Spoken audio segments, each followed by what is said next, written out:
Hey guys, welcome to a new episode of Experience RC. If you're new to the channel, then my name is Matt, so thank you for stopping by. And if you do enjoy this upload, and if you haven't yet already subscribed, then please consider subscribing and hitting the bell for notifications below.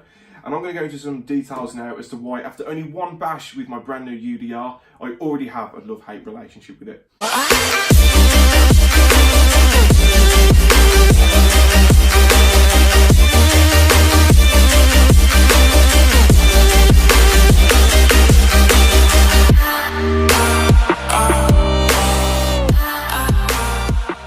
Let me start off by saying I absolutely love this truck. It was so much fun to drive. I had a smile on my face from the absolute moment I pulled the trigger to the minute that it went back in my car. It was just so much fun. The way that it puts the power down to the ground, regardless of how uneven or however terrible the surface was, it always seemed to get the power down and it didn't struggle whatsoever. I love the way that you could just flip the throttle just a little bit and you could chuck the back end out while still keeping it in the exact direction that you wanted. My first bash was on 4S. I don't have any 6S packs or 6S compatible 3S packs at the moment. But to be honest, it's stock gearing on 4S was more than enough. Will I run 6S in it at some point? Probably, but will I be running out the house now to go and buy any 6S packs? Probably not, because I don't really feel like it needed any. It might open up a world of issues if I start running it on 6S in some of the tight spaces that I have. But really, I have absolutely no complaints. So if you don't have 6S packs and you only have 4S packs, don't let that put you off. It was an absolute ton of fun. So the hate part of this relationship simply boils down to how difficult it is to work on. This isn't a modular truck where you can take off the front end or the back end with just a few screws like the Slash, the X-Max, like some of the 6S Armour range. It's very difficult, but you have to take off pretty much everything you see on the body to get to anything, and it just makes some of the smaller tasks very difficult. So for example, I thought I damaged my front diff on my first run, so I thought I'll come home and I'll quickly check that everything is all right.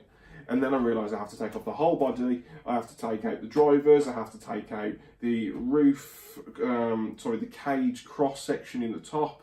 It was knocking another 6 covers on the diff cover. And it took quite a lot of time in comparison to an X-Max where you can get to the diff in under a minute, front and the rear. You literally pop off the bumper and you pop off the diff cover. Is this a bad thing? No, I'm not going to class it as a bad thing because it's just the characteristics of this truck, and I think if you buy this truck you should know that, and it wouldn't be fair to criticise it because of that. But just bear in mind, if you're someone who doesn't have much time to work on your RCs, or if you just don't like working on them, or you find working on them a little bit intimidating, then maybe this isn't going to be the truck for you. The only thing which I think is a letdown out of the factory is the servo in it. It's quite simply not powerful enough. So it comes with a Traxxas 2075X, which is a metal geared waterproof servo, and in something much smaller it might be fine. So for example, that servo comes in the Traxxas TRX4 range and it handles them fine, providing you leave them stock and you don't make them too heavy. In this, it's just simply not powerful enough.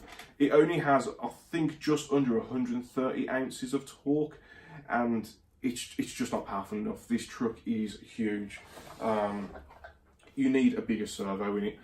I'm not sure why they put that servo in it from the factory. That is a little bit disappointing, but other than that, there's nothing I have nothing to complain about. I've already upgraded the servo in this. This has now got a Power HT 20 kilo servo in.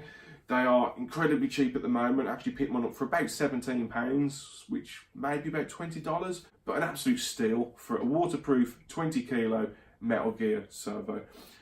So I would highly recommend picking up a servo, and that's probably it. You're going to be good to go. If any of you have any questions, then of course please leave a comment below and I will do my best to answer it the best I can. But I hope you've enjoyed this upload, and if you are thinking about getting one, then let me know as well, because it's always cool to see if these videos do help any of you make decisions.